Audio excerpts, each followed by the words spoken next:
titulamos, El nacimiento de la promesa.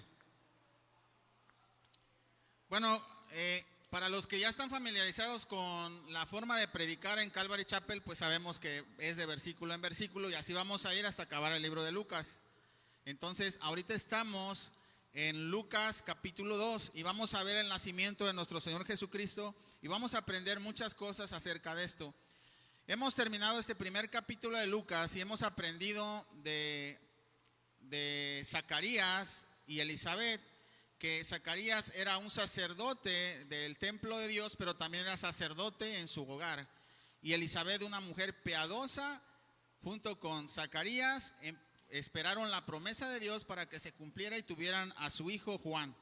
Y también vimos cómo María, también fue usada por Dios y estuvo dispuesta en todo momento a obedecer a Dios inmediatamente. Aprendimos de esas dos mujeres en el capítulo pasado, de Elizabeth y de María. Y ahora vamos a aprender también en esta palabra acerca de nuestro Señor Jesucristo y su nacimiento. Pero antes de empezar también me gustaría ver cómo ese milagro y esa promesa se cumplió 400 años después de pronunciada y llegó Juan el Bautista. Juan el Bautista tenía el ministerio de provocar al arrepentimiento a su pueblo. Y Juan el Bautista bautizaba para el arrepentimiento de nuestras almas, o de sus almas en ese tiempo, del pueblo de Dios.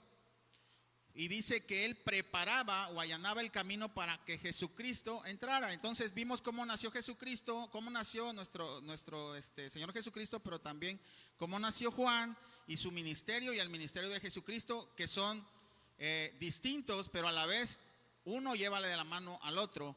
Y es lo mismo que pasa en nuestras vidas. Juan el Bautista preparaba para el arrepentimiento y que pudiera llegar Jesucristo al corazón del pueblo. Y es lo mismo en este momento. Si nosotros no nos disponemos al arrepentimiento, nuestro Señor Jesucristo tampoco puede llegar.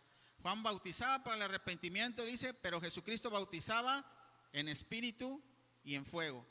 Y eso es, cuando una persona no se arrepiente de todos sus pecados, difícilmente puede entrar nuestro Señor Jesucristo a nuestras vidas.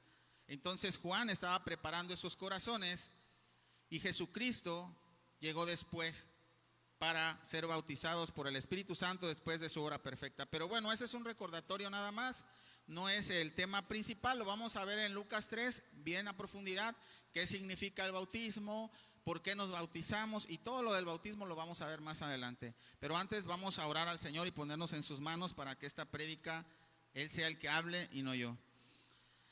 Padre, ¿a quién más iremos si no es a ti, Señor?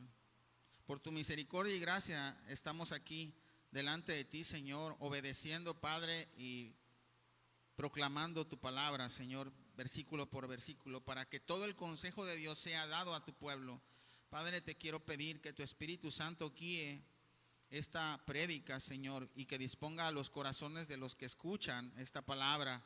Por favor, Señor, lo único que queremos, Señor, es adorarte con nuestras vidas y someternos a tu voluntad. Te rogamos que así sea en el nombre de Cristo Jesús. Amén. Entonces vamos a ir a Lucas 2 y vamos a leer Lucas 2 del 1 al 7, por favor. Lucas 2 y vamos a leer nada más por el momento del 1 al 7. Aconteció en aquellos días que se promulgó un edicto de parte de Augusto César, que todo el mundo fuese empadronado. Este primer censo se hizo siendo Cirenio gobernador de Siria, e iban todos para ser empadronados, cada uno a su ciudad.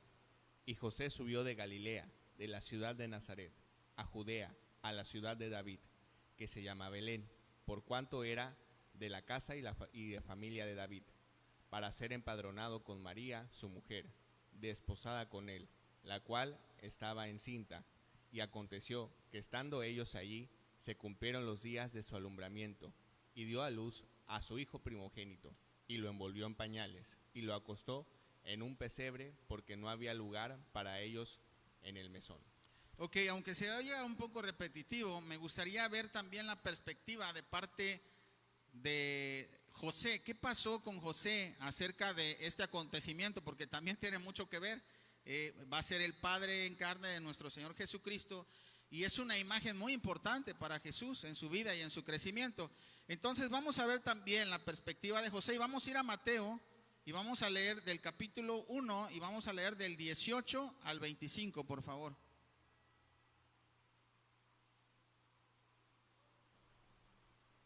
El nacimiento de Jesucristo fue así.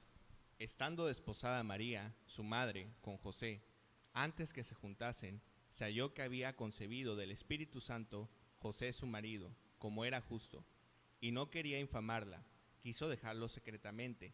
Y pensando él en esto, he aquí un ángel del Señor le apareció en sueños y le dijo: José, hijo de David, no temas recibir a María tu mujer, porque lo que en ella es engendrado del Espíritu Santo es, y dará a luz un hijo, y llamarás su nombre Jesús, porque él salvará a su pueblo de sus pecados.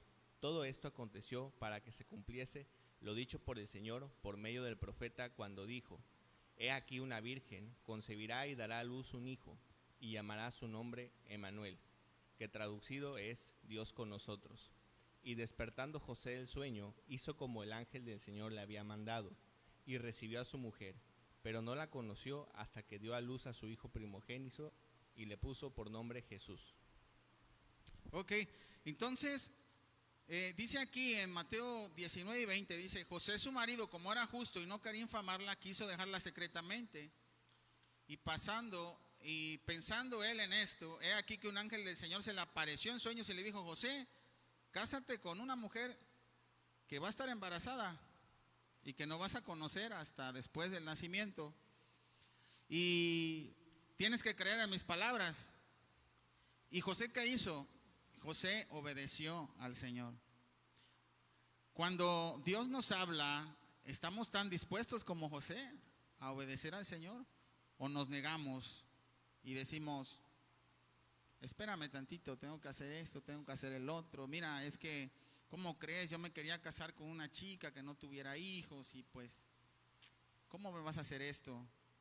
Es muy importante tener esa obediencia de José. Dios le habló inmediatamente a través del ángel y obedeció. Y mira, ve qué tanto obedeció.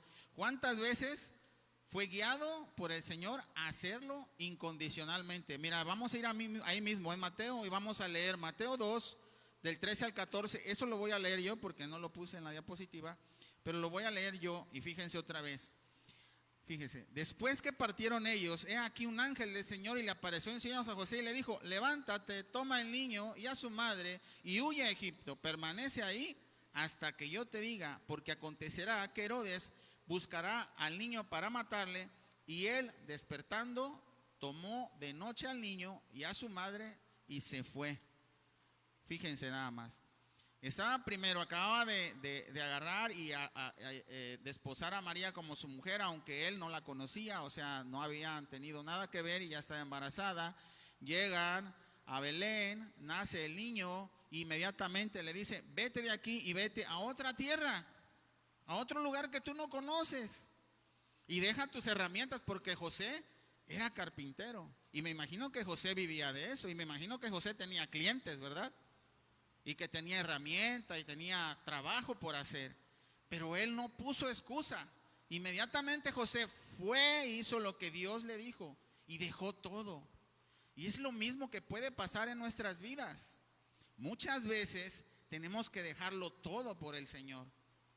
Y tenemos que estar dispuestos a obedecer la palabra de Dios. Pero tenemos que discernir muy bien, porque no se nos va a aparecer un ángel, pero sí tenemos la oración y tenemos la palabra de Dios para consultar cada decisión y cada cosa que acontezca en nuestras vidas. Y todo eso, todos esos planes, todos esos deseos, tenemos que primero filtrarlos por la palabra de Dios. ¿Es tu voluntad, Señor, que yo vaya a esa tierra? Y si voy a ir a esa tierra, ¿a qué voy a ir? ¿A glorificarte? ¿O voy a ir simplemente a beneficiarme de trabajo, de dinero, de bienes materiales, y me voy a olvidar de ti? José estaba glorificando al Señor al obedecer. Y mira, otra vez José lo que hizo, lo que pasó con José. Mateo 2, del 19 al 20 dice: pero después de muerto Herodes, he aquí un ángel del Señor, y se le apareció otra vez a José. Y le dice: vete de Egipto, diciendo, levántate, toma al niño y a su madre, y vete a tierra de Israel, porque han muerto los que procuraban la muerte del niño. Y allá va otra vez. Ya había agarrado clientes en Egipto José. Ya tenía otra vez su taller bien puesto. Y tuvo que venderlo todo. Y tuvo que obedecer al Señor nuevamente. Y ese es lo que hace un verdadero seguidor de Cristo. A donde Él te manda, tú vas a ir. Y es por eso que estamos aquí en la colonia Jardín. Yo no vivo en Jardín, pero Él me mandó para acá. Así es que estamos muy gozosos de obedecerle. Claro, muchas veces no crean que obedecía a la primera, ¿verdad? Igual, el Señor tiene que trabajar con nosotros hasta decir: sí, Señor, tienes razón, tengo que salir de Egipto. Y en este caso, José salió de Egipto y dejó todo nuevamente para obedecer al Señor y hacer su voluntad. Y fue usado. Y la verdad es muy triste a lo mejor saber que esto fue lo último que supimos de José. Pero José marcó gran parte de la vida de nuestro Señor Jesucristo como un padre ejemplar que obedecía al Señor. Y nosotros tenemos que hacer eso.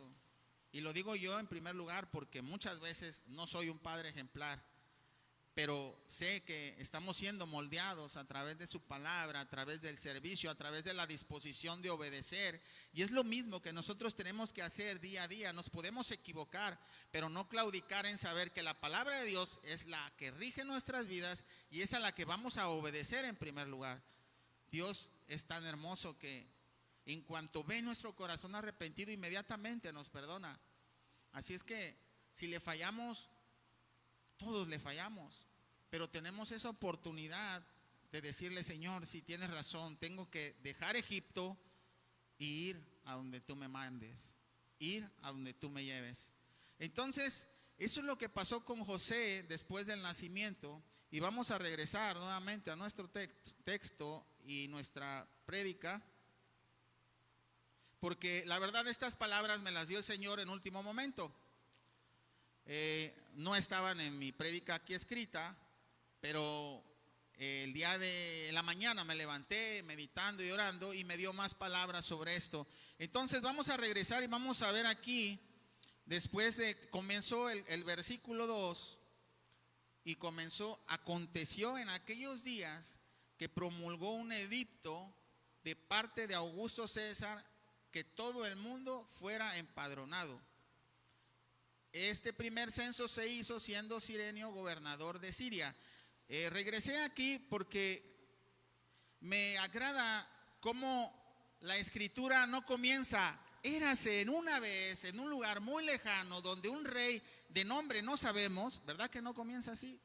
Da especificaciones exactas del tiempo exacto, de los gobernadores exactos que realmente vivieron y del censo que sí existió. Y aún así, muchos detractores de la palabra de Dios dicen que lo que Lucas estaba diciendo no era verdad. ¿Cómo es esto posible? Pues sí, todo lo transgiversan, todo lo confunden para que la verdad no salga a la luz. Pero déjenme decirle que la Biblia no es un cuento de hadas. La Biblia no es un cuento de hadas. Y la Biblia se puede comprobar históricamente, arqueológicamente, geográficamente, cronológicamente, culturalmente y gramatical y etimológicamente. La interpretación de la Biblia y la palabra de Dios es una ciencia que se debe de aplicar para poder discernir y entender la verdad de nuestro Dios. ¿Y por qué pasa esto? Porque fue en otro tiempo, otra historia, porque la geografía en ese tiempo tenemos que comprenderla y saber que lo que dice aquí es verdad. Si dice aquí que había un pueblo que estaba en Galilea, bueno, vamos a ver dónde estaba Galilea. Belén, ¿dónde estaba Belén? Vamos a ver si realmente en ese tiempo gobernó Herodes el Grande. Y después, ¿quién fue el gobernador? Pues su hijo se quedó. ¿Y después qué pasó? No, pues todo eso está en la historia y está en la historia secular. Y vamos a ver qué tan cierto es esto. Miren, había dicho yo que ustedes, que muchos habían dicho que esto no era verdad, que porque no concordaba con los datos históricos acerca de los gobernantes y del censo, más que nada. Ese censo dicen que se hizo antes y que no concordaba con esto. Pero miren, vamos a ver una cita de un historiador, Flavio Josefo, en su libro 18, en el capítulo 1, dice: Cirenio fue enviado por Augusto como legado a Siria para administrar justicia y efectuar el censo de sus propiedades. Esto sucedió con motivo de la disposición del hijo de Herodes, Arquelao, como etnarca de Judea y la anexión de esta región al territorio de Siria. Entonces, ¿dónde está el problema? ¿Ven cómo podemos nosotros comprobar históricamente la verdad de su palabra? La Biblia no es un cuento. Flavio Josefo era un historiador judío reconocido que no era cristiano ni simpatizante siquiera de cristianos. Sin embargo, él tenía muchos relatos registrados en sus libros acerca de la vida y la muerte de Jesús, al igual de los hechos de la destrucción del segundo templo, de lo cual profetizó Cristo y que sucedió 70 años después de Cristo. Vamos a ir nuevamente a Lucas y vamos a leer Lucas 2 del 8 al 14. Vamos a ir a Lucas y vamos a leer Lucas 2 del 8 al 14, por favor. Había pastores en la misma región que velaban y guardaban las vigilias de la noche sobre su rebaño. Y he aquí se les presentó un ángel del Señor, y la gloria del Señor los rodeó de resplandor, y tuvieron gran temor. Pero el ángel les dijo: no temáis, porque he aquí os doy nuevas de gran gozo, que será para todo el pueblo, que os ha nacido hoy en la ciudad de David un Salvador, que es Cristo el Señor. Esto os servirá de señal: hallaréis al niño envuelto en pañales, acostado en un pesebre. Y repentinamente con el ángel una multitud de las huestes celestiales que alababan a Dios y decían: gloria a Dios en las alturas, y en la tierra paz, buena voluntad para con los hombres. Los hechos narrados aquí establecen el linaje de nuestro Señor Jesucristo y de las profecías del Mesías. La profecía establecía que su nacimiento sería en Belén. Mira conmigo Miqueas y vamos a leer Miqueas 5:2. Dice aquí: pero tú, Belén Efrata, pequeña para estar entre las familias de Judá, de ti me saldrá el que será Señor de Israel, y sus salidas son desde el principio, desde los días de la eternidad. Aquí está estableciendo, en primer lugar, que nuestro Señor Jesucristo ha estado desde el principio y es eterno y para siempre también. Entonces, en este tiempo, muchos decían y que nuestro Señor Jesucristo no era la profecía cumplida. Sin embargo, cada paso, cada cosa que estaba en la profecía en el Antiguo Testamento fue cumplida por nuestro Señor Jesucristo. Mira, vamos a ver, el linaje de nuestro Señor Jesucristo hecho en carne viene del linaje de David, y por eso es de la ciudad de David, en Belén, que nació nuestro Señor Jesucristo. Eso lo puedes ver en 1 Samuel del 17, del 12 al 30, ahí puedes verlo. Es mucha la información del linaje, pero si gustas ir al primer libro de Samuel, en el capítulo 17, del 12 al 30, se establece que David era hijo de Isaí, un efrateo que vivía en Belén de Judá. En tiempos de Saúl, Isaí era ya de edad muy avanzada y tenía 8 hijos. Entonces, en casa puedes conocer el linaje de Jesucristo, como lo había dicho, en tu casa lo puedes checar. Eso también lo puedes leer en Mateo del 1 al 17. Vamos a ver ahí rápidamente cómo David proviene de Rabat, la que ayudó a los espías a salir por su ventana que daba al muro de Jericó. y a la cual dejaron con vida, y se unió a Salmón, que proviene de Judá. De ahí viene la descendencia de nuestro Señor Jesucristo. David es la sombra del Mesías, es el redentor de Israel, y de su mismo linaje tenía que venir nuestro Señor Jesucristo. Es por eso que le dicen el hijo de David. Vamos a seguir leyendo Lucas 2 del 15 al 20, por favor. Vamos a leer Lucas 2 del 15 al 20. Sucedió que cuando los ángeles se fueron de ellos al cielo, los pastores se dijeron unos a otros: pasemos, pues, hasta Belén, y veamos que esto que ha sucedido y que el Señor nos ha manifestado. Vinieron, pues, apresuradamente y hallaron a María y a José, y al niño acostado en el pesebre. Y al verlo dieron a conocer lo que se les había dicho acerca del niño. Y todos los que oyeron se maravillaron de lo que los pastores les decían. Pero María guardaba todas estas cosas, meditándolas en su corazón. Y volvieron los pastores glorificando y alabando a Dios por todas las cosas que habían oído y visto, como se les había dicho.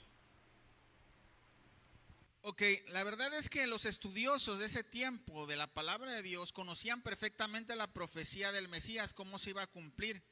Pero solo algunos se dieron cuenta que Jesús, el hijo de José y María, era el Mesías. Vamos a seguir leyendo y veremos cómo esto es verdad. Aquí en la parte de Lucas 2, del 21 al 38, donde dice presentación de Jesús en el templo, nos vamos a dar cuenta.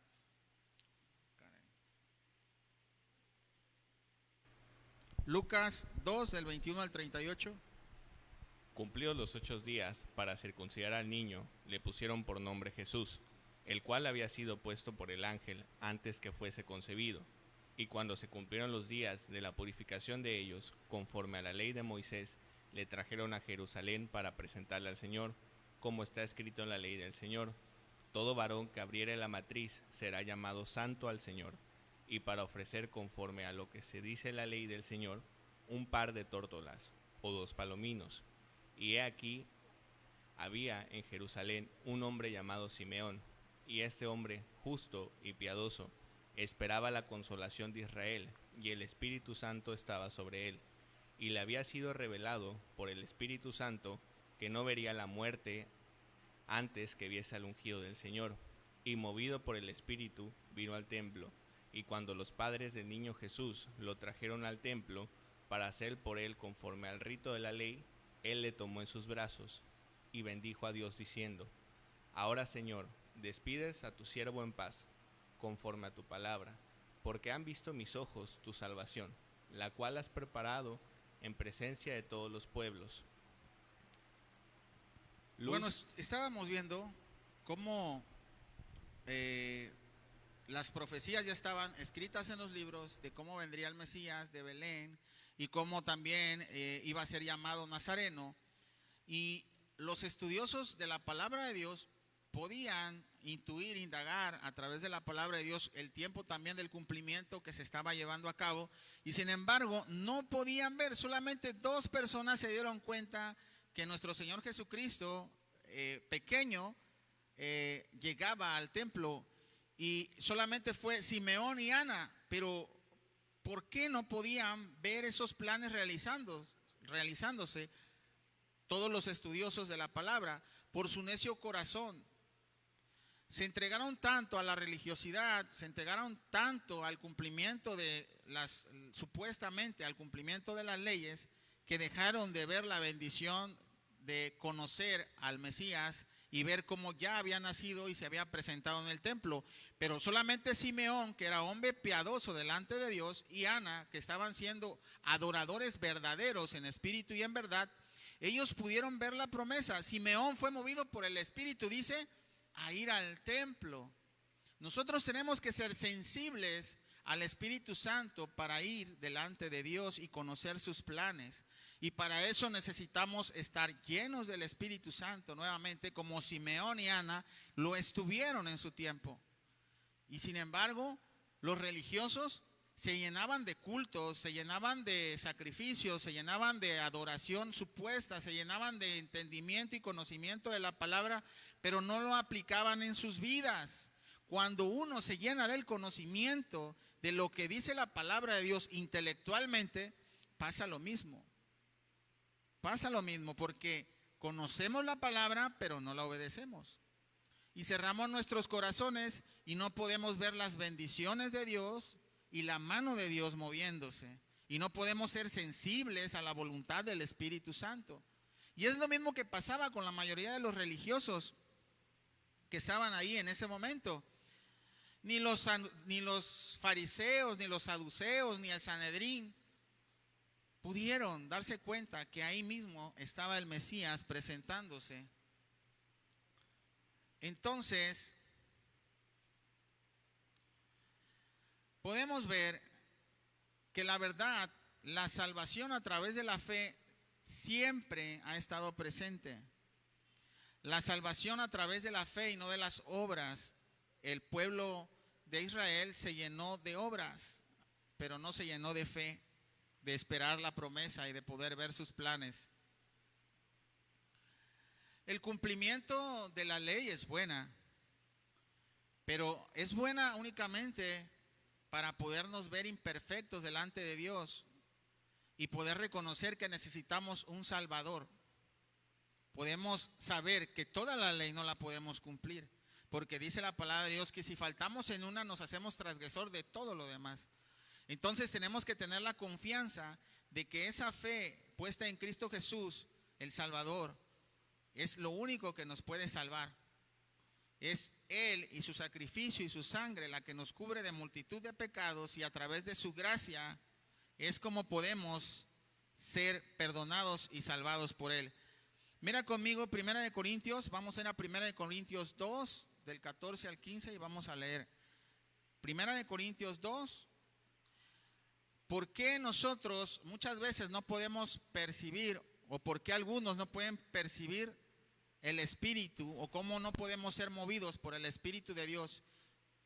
Vamos a ver 1 Corintios 2, del 14 al 15.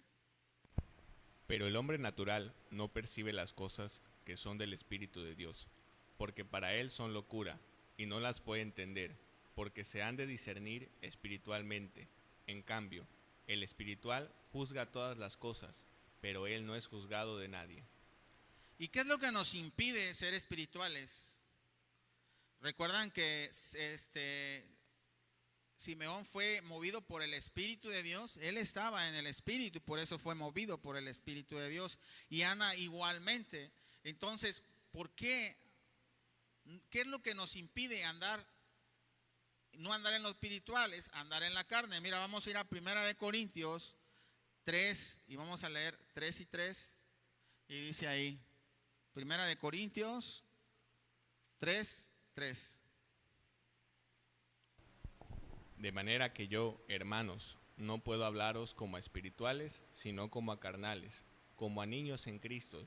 Os di a beber leche y no vianda, porque aún no erais capaces, ni sois capaces todavía, porque aún sois carnales. Pues habiendo entre vosotros celos, contiendas y disensiones, no sois carnales y andáis. ¿Qué es lo que nos impide andar en el Espíritu? Es esto: los celos, las contiendas, las disensiones. Todas esas cosas nos llenan de cosas carnales y no podemos ser espirituales porque no las hemos dejado atrás. Mientras sigamos practicando estas cosas, no podremos ser receptivos a lo espiritual y conocer los planes de Dios para nuestras vidas.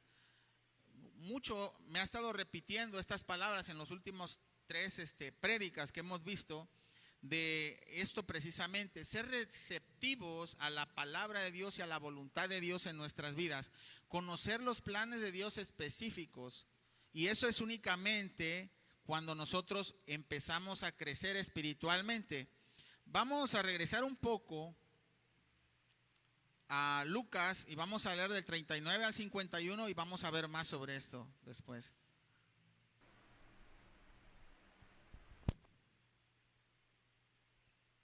Lucas 2, del 39 al 51. Después de haber cumplido con todo lo prescrito en la ley del Señor, volvieron a Galilea, a su ciudad de Nazaret. Y el niño crecía y se fortalecía, y se llenaba de sabiduría, y la gracia de Dios era sobre él. Iban a sus padres todos los años a Jerusalén en la fiesta de la Pascua, y cuando tuvo 12 años subieron a Jerusalén conforme a la costumbre de la fiesta. Al regresar ellos, acababa la fiesta. Se quedó el niño Jesús en Jerusalén, sin que lo supiesen José y su madre, y pensando que estaba entre la compañía, anduvieron camino de un día y le buscaban entre los parientes y los conocidos. Pero como no le hallaron, volvieron a Jerusalén buscándole, y aconteció que 3 días después le hallaron en el templo, sentado en medio de los doctores de la ley, oyéndoles y preguntándoles. Y todos los que le oían se maravillaban de su inteligencia y de sus respuestas. Cuando le vieron, se sorprendieron, y le dijo a su madre: Hijo, ¿por qué nos has hecho así? He aquí tu padre y yo te hemos buscado con angustia. Entonces él les dijo: ¿Por qué me buscáis? ¿No sabíais que en los negocios de mi padre me es necesario estar? Mas ellos no entendieron las palabras que les habló, y descendió con ellos y volvió a Nazaret, y estaba sujeto a ellos, y su madre guardaba todas estas cosas en su corazón. Así es, en su corazón. Y dice, y Jesús crecía en sabiduría y en estatura y en gracia para con Dios y los hombres. Comienza este versículo diciendo que sus padres estaban cumpliendo con toda la ley de ese tiempo. Hicieron la presentación del niño, fue circuncidado al 8º día, lo presentaron al templo, y todas esas cosas las hacían sus padres, y les estaba dando un ejemplo a su hijo y a sus hijos que vinieron después.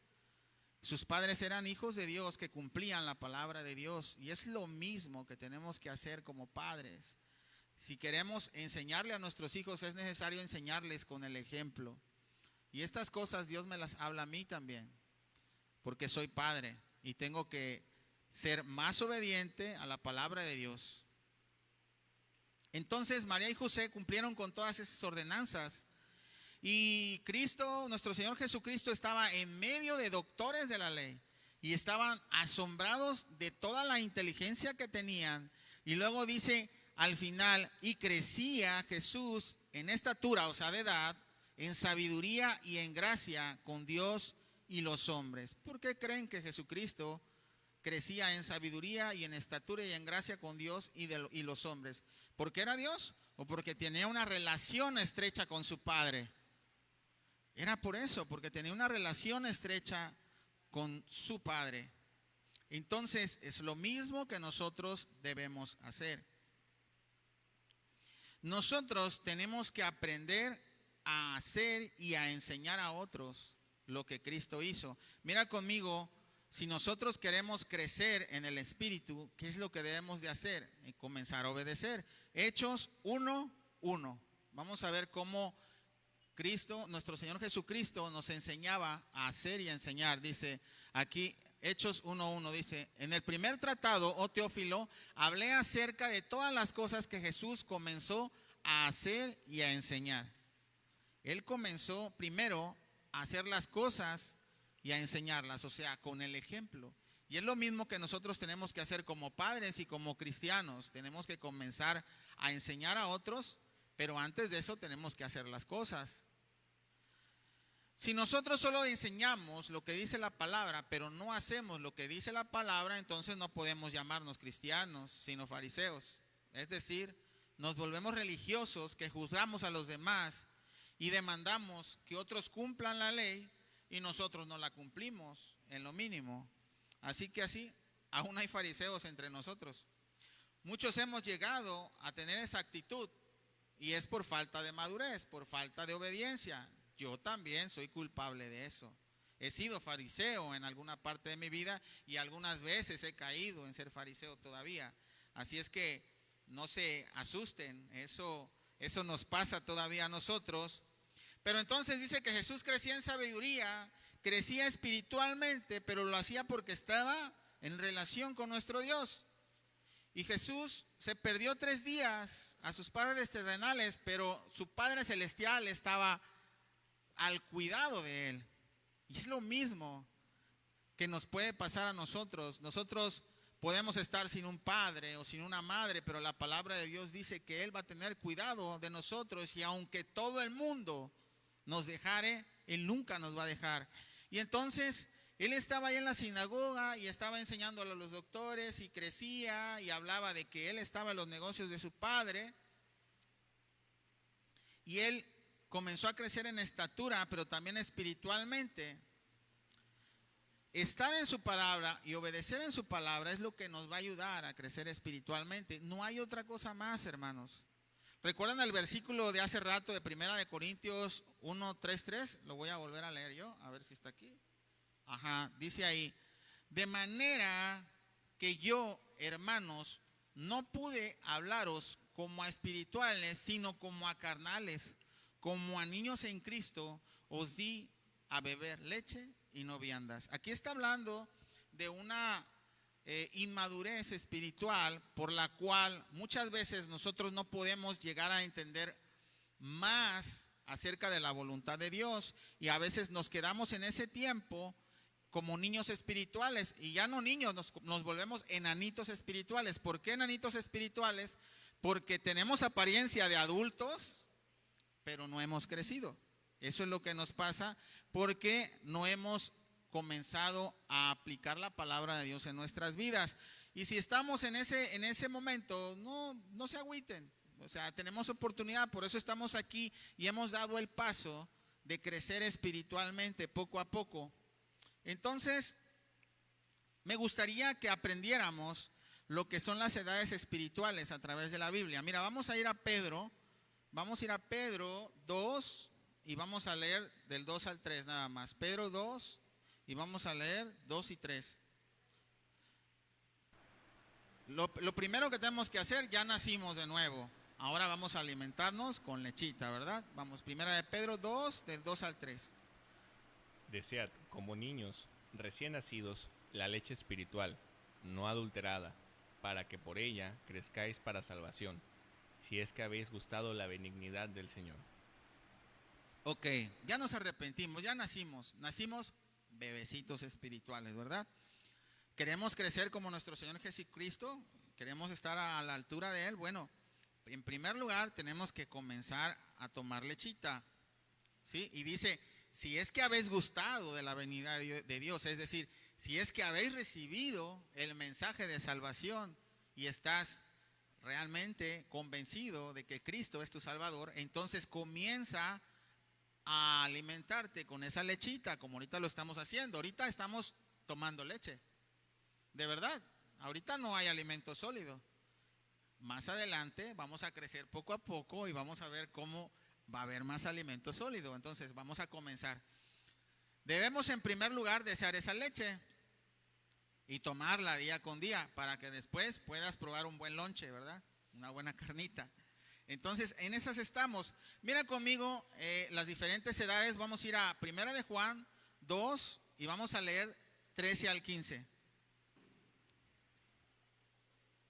1 de Juan 2 y vamos a leer del 13 al 15.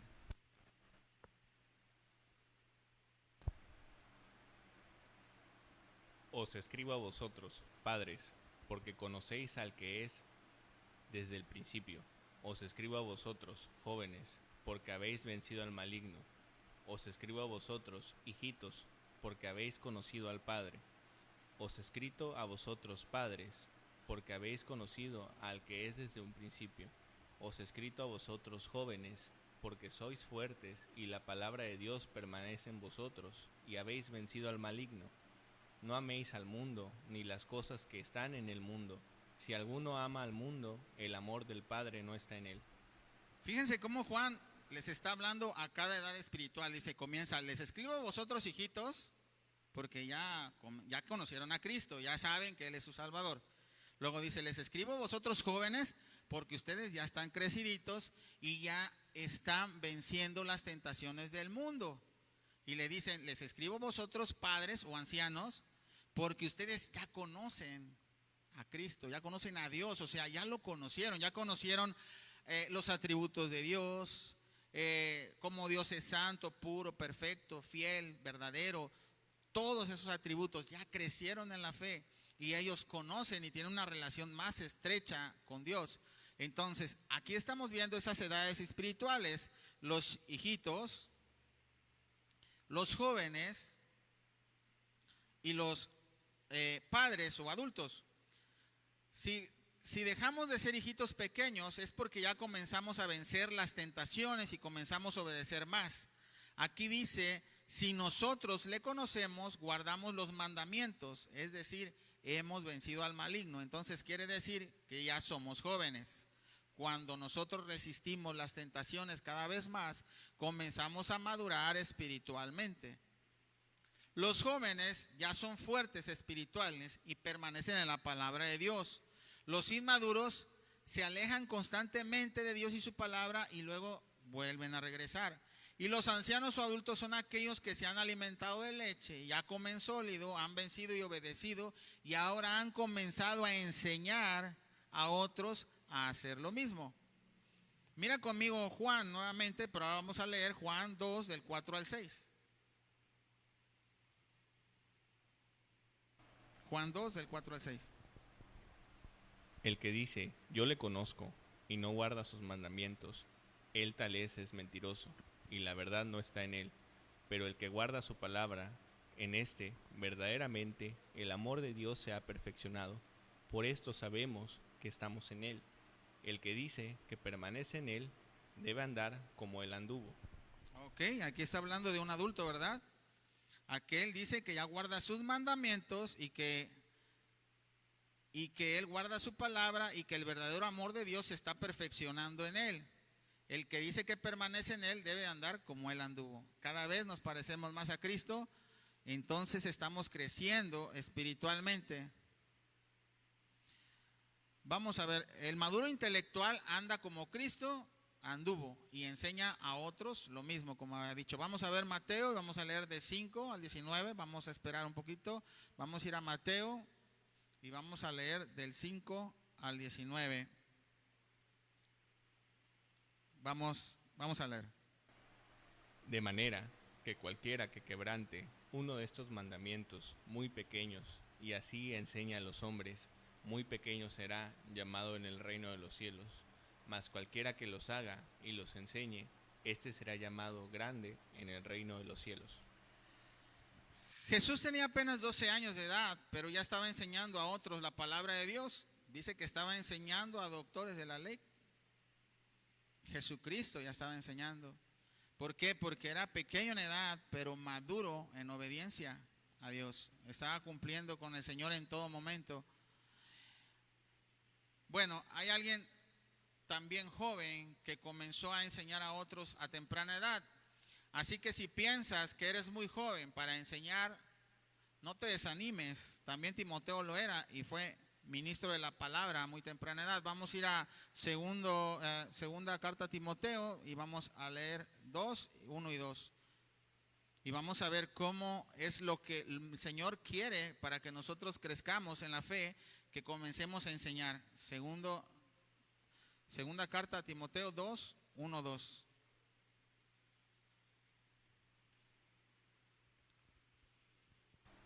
Tú, pues, hijo mío, esfuérzate en la gracia que es en Cristo Jesús. Lo que has oído de mí ante muchos testigos, esto encarga a los hombres fieles que sean idóneos para enseñar también a otros. Ok, aquí está el mandato de Dios para todo cristiano, no nada más para los que van a ser ministros de la palabra, no nada más para ellos. Fíjense bien. Dice, tú pues, hijo mío, esfuérzate en la gracia que es en Cristo Jesús. Y dice, y enseña lo que has oído de mí a muchos más.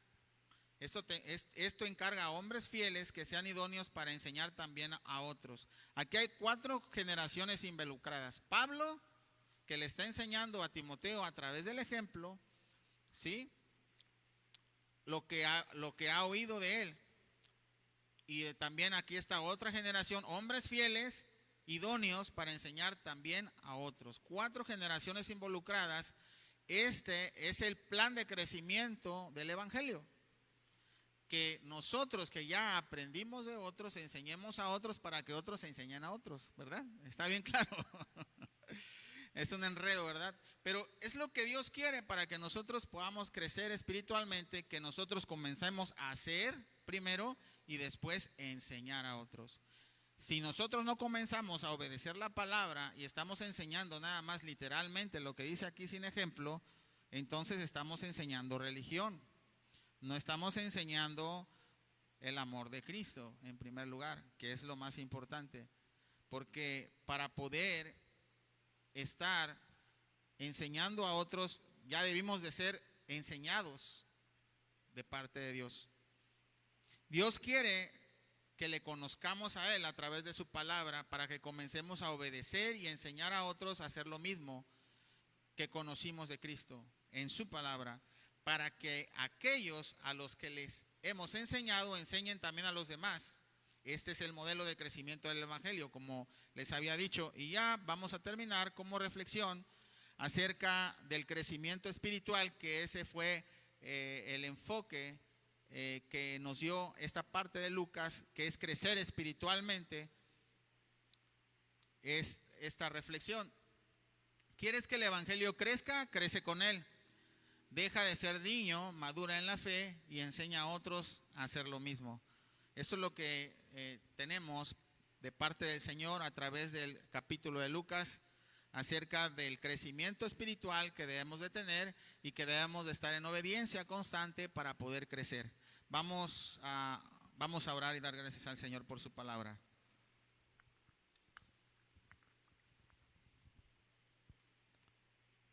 Bendito Dios, queremos reflexionar en tu palabra, queremos meditar en ella, Señor, y si en algún momento, Señor, te hemos fallado, te pedimos perdón, porque sabemos que eres un Dios misericordioso que nos perdona, Señor. Venimos aquí, Señor, precisamente para poder entender, Señor, qué es lo que tú nos quieres decir, en qué estamos fallando, en qué debemos de hacer, Señor, para dejar todo eso atrás, Padre, y comenzar a crecer en ti.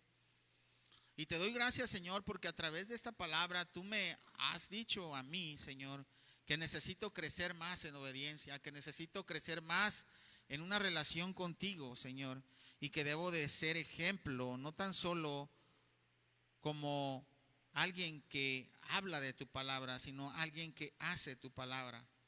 Gracias, Señor, por estas bendiciones, porque nos hablas cada día, Señor. Eso es muy bueno, Señor, escuchar tu voz. Qué bueno es, Señor, que somos dirigidos por ti. Te alabamos y te bendecimos por ello. En el nombre de Cristo Jesús, toda la gloria sea a ti. Amén. Vamos a seguir con la última alabanza. Vamos a pararnos. Por favor, vamos a ponernos de pie. Y vamos a gozarnos en el Señor. Y no se vayan porque tenemos convivio. Hay pozolito verde. Muy rico. Vamos a adorar al Señor.